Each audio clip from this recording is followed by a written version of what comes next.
Hey Zach and Levi fans, in today's episode we'll be pranking Levi. Now currently it is only 8 and so Levi is still asleep. He sleeps until 10 till he goes to the gym for a 3-hour workout.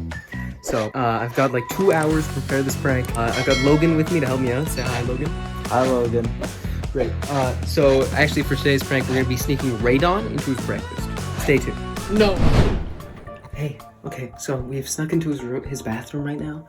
He does not know we're here, so we gotta stay quiet. Shh, guys. Shh.